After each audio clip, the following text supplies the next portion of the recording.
namitas nga pala ako ng Chico. Maaga ako nagising para pumitas kasi merong may order. Ayoko magpatanghali nung pitas kasi ang init eh. Pag inabutan ako ng init sa bubong, ay, ang init. Baka magdilim paningin ko doon nung mahilo ko. Kaya inaagahan ko. Ayun, pagkapitas ko, ay lilinisin ko naman siya. Ayan, iisisan ko isa-isa yan kahit maliliit yan. Pero matamis yan. Masarap yan guys. Kala niyo ba? Kasi kailangan linisin yan para hindi parang mabuha-buhangin. Patyagaan lang paglilinis, syempre. Yung puti-puti na yun eh, dagta yan ah. Yung iba kasi akala ano yan, kung anong nilalagay. Hindi, dagta yan.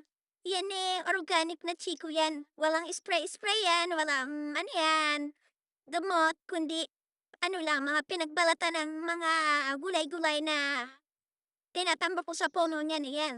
Minsan napakaraming bunga, minsan naman namamahinga, syempre. Patyagaan ang paglilinis niyan ng dagta-dagta. Kaya pagkatapos ko mamitas niyan, o tignan dumi ng buhok ko. Ayan, at tapos ko na. Kailangan naman natin ngayon bilad sa araw para matiyo yung dakta niya.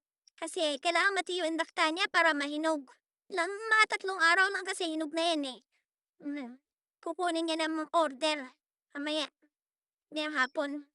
Yan, pag natiyo na, akin nang ilalagay sa box yan. Titimbangin ko yan kung ilang kilo. Siyempre, sila na magpapainog yan kasi hindi sabay-sabay naiinog yan. Siguro bebenta niya yan, di ba? Ganyan ang pag-ano ng Chico. Pero matamis yan. I'm proud of Chico.